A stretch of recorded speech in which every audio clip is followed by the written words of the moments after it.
ارجع هنا ناسك. بس انت لو وجعت راسك يا دياسطي ارجع هنا ناسك. قطر الجواز جالك داسك، بكت تقول يانا يا حسني. عيني عليك عيني، عيني عليك عيني، عيني عليك عيني يا ارجع يا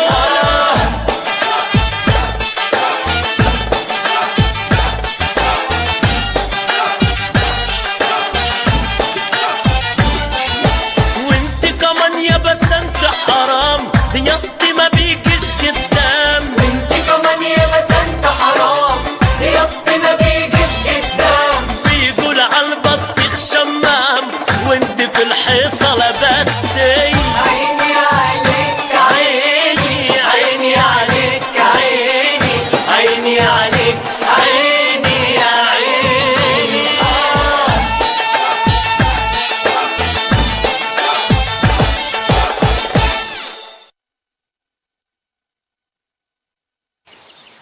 يا بوي، ايه الشد ده الحر السنة دي جاي شادد حاله على الاخر. انا هفرهد من الحر يا عم تسوقي.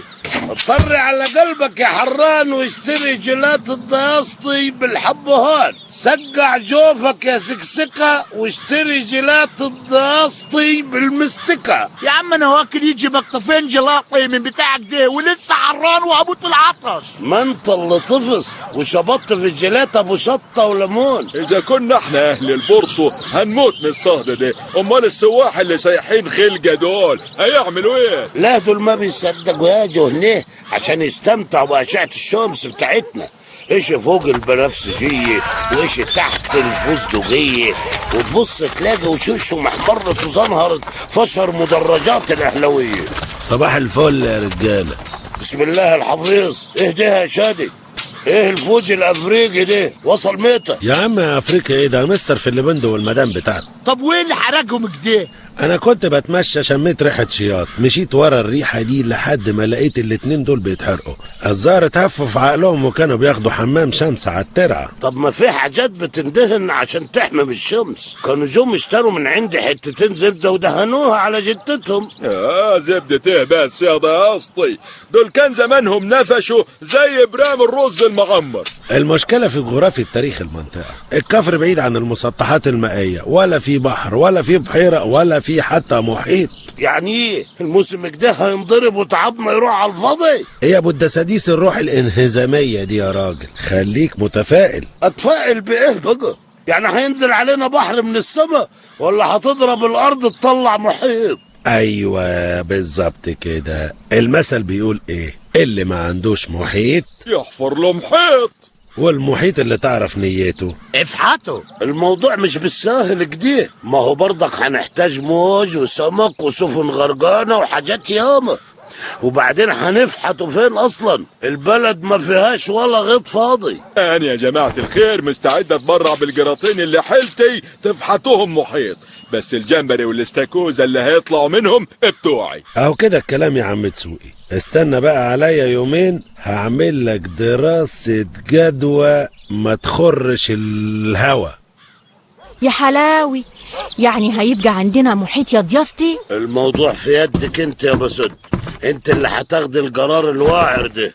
انا كيف بقى؟ ما هو المحيط ده هيعوز حتة ارض، وانت عارفة ان الكفر ما بقاش فيه خرم ابرة فاضي. يعني هتاخد طقم الابر الجديد بتاعي؟ ابر ايه يا بسن؟ فتح مخك ومعايا مال انا هفهمك. انت طبعا تسمع عن المحيط الهندي. طشاش كده. اهو المحيط الهندي ده سموه الهندي عشان الارض اللي اتحفر عليها دي كانت بتاعت واحد هندي. والمحيط الهادي سموه الهادي عشان اتحفر على ارض الحج عبد هادي. وانا نويت اسمي المحيط بتاعنا المحيط البسنتيكي لانه هيتحفر على الارض بتاعتك حبيبتي يا بسنت. يا لهوي، عايز تاخد الربع جرات اللي حيلتي؟ وانت بتعملي بيه ايه يعني؟ ده انت يا دوب بتزرع فيه حزمتين الفجل والجرجير بتوعك. يعني هتحفر الارض وناكل السلطه من غير جرجير؟ ابقى اعملي ابا غنوج ولا كولسلون يا بسنت. يا بنت بقول لك اول محيط في بر الصعيد كله هيتسمى على اسمك. طب والمحيط ده هتحفره كيف؟ سيب الموضوع ده عليا، المهم تنزل الارض بكره تلم حزمتين الجرجير عشان نبقى جاهزين بمشيئة الله.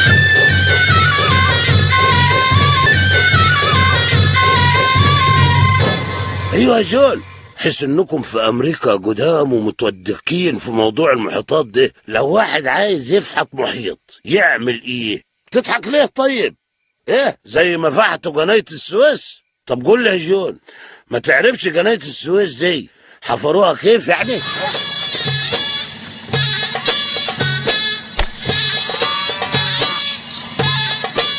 يا عم دياسطي، انت متأكد ان طريقة الصخرة دي هي الطريقة الوحيدة لفحط المحيط؟ ايه امال ايه؟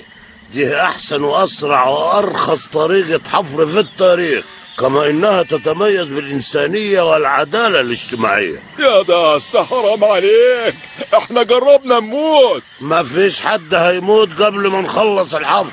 اشتغل يا عم تسوقي وبطل كلام. يا سلام، وانت ما تشتغلش ليه ان شاء الله؟ النظام كده، قانون الصخرة بيقول ان الادارة المتحفة الغاشمة اللي هو انا يقعد يتابع العمل في الضلة، بينما الفلاحين المساكين مسخرون لخدمة المشروع. طب اديني بوج من اللي انت بتشربه ده يا عم دياسطي، والنبي ريجي ناشف. انت تعرف تشرب اللي انا بشربه ده؟ وبعدين انا قلت لك قبل ما تشتغل هديك جيلاتاية، هتاخد البسكويتة لما تخلص النهاردة وبكرة اديك الباقي. طب مش كنا نستنى شادي يعمل لنا دراسة الجدول؟ انا تعبت ولازم اروح اشرب ميه. ها انا ماشي. خد يا نصر، ارجع على ارجع.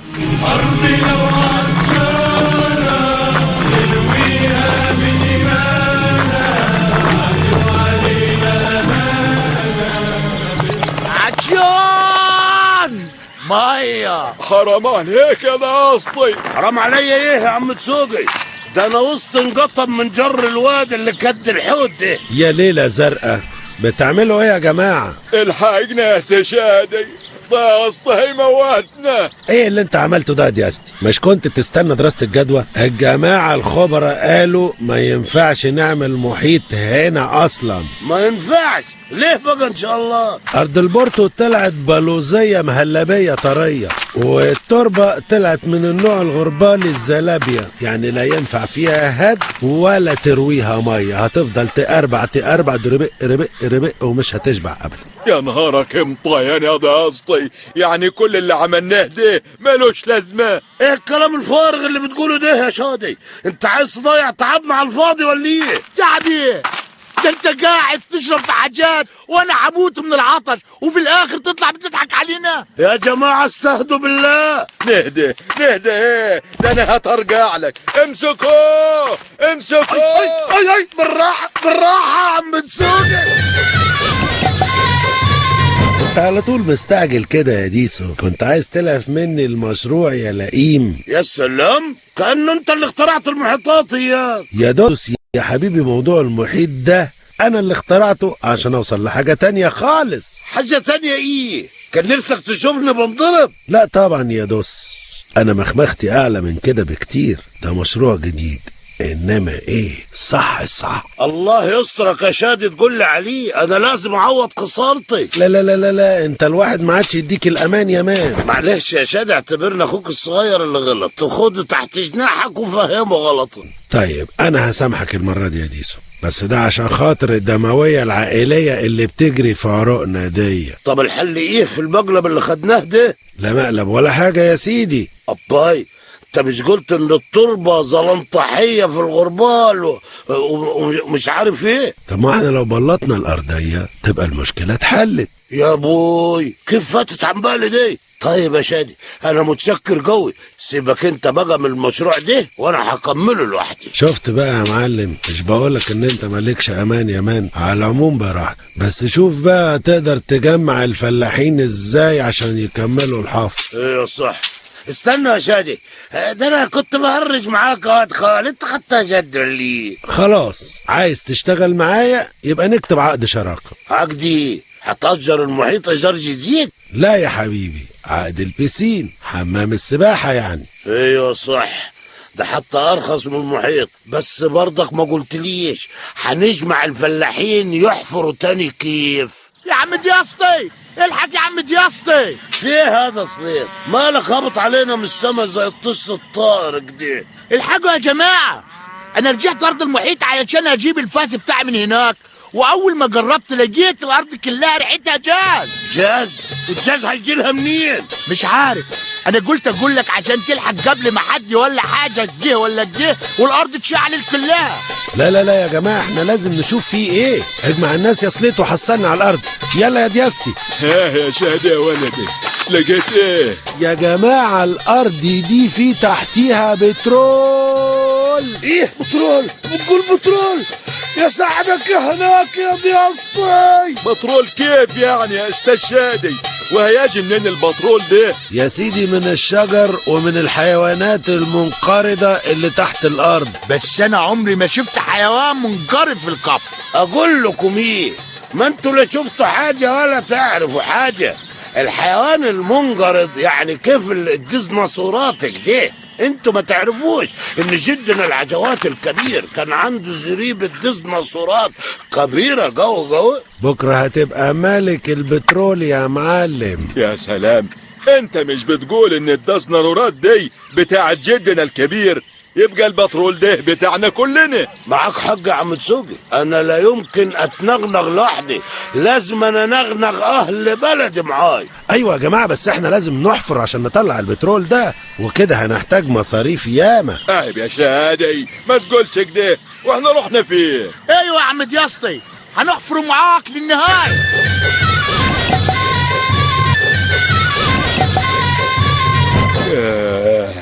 ده الواحد حاله نهدم الحفر النهارده. أنا كل ما أفحط أكتر يا عم دياسطي أشم ريحة الجاز عمالة تقرب عليا. للأسف يا جماعة الموضوع كله طلع بخ. ليه يا شادي؟ ايه اللي حصل؟ الحكومة شمت خبر بالموضوع وناويين ينزعوا ملكية الأرض ويخرجوا هم البترول. يا سنة سوخة، بعد كل اللي عملناه ده. يا ملت بختك يا ضياست، يا ملت بختك يا بسد. مفيش غير حل واحد. إيه هو؟ نبني فوق الأرض دي أي مشروع عشان نتاوي البير اللي تحت. وهنبني كيف بعد الحفر ده كله؟ طب واحنا نبني ليه؟ ما احنا ممكن نسيبه زي ما هو كده ونقلبه بسين. يا ملت بختك يا بسنتي، يا ملت بختك يا ضياست. اوكي يا جماعة، بكرة نتقابل نبلط الحفر ونعمل البسين، وهو نفتحه للسياح بالمرة بمناسبة الحر اللي احنا فيه ده. يلا بينا يا جماعة ونتقابل بكرة في البسيم. تلفوكو وسط البلد. يا ملت بختك يا خلاص يا عم انت هتعدد ما مشي وخلاص. اما براوة عليك يا شادي، دخلت عليهم صح. عيب عليك يا ديسو، انت مع شادي في ايد امينة.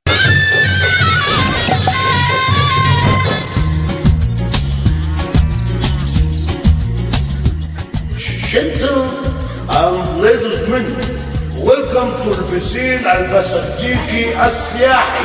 ولعلمكم البسين ده تحت امركم في اي وقت.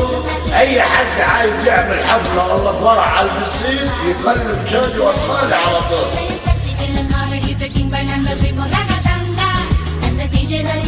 تعمل ايه هذا صليط؟ ارجع على ارجع. ايه يا عم دياسطي؟ اخد غطس من نفسي. يا دي ارجع، انت عايز تنط في الميه بجدتك دي؟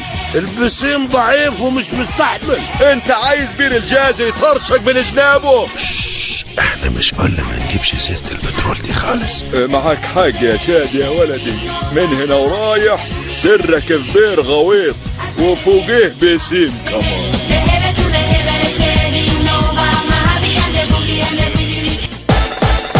وكل يوم من ده مقالب والطبع في الاخر غالب.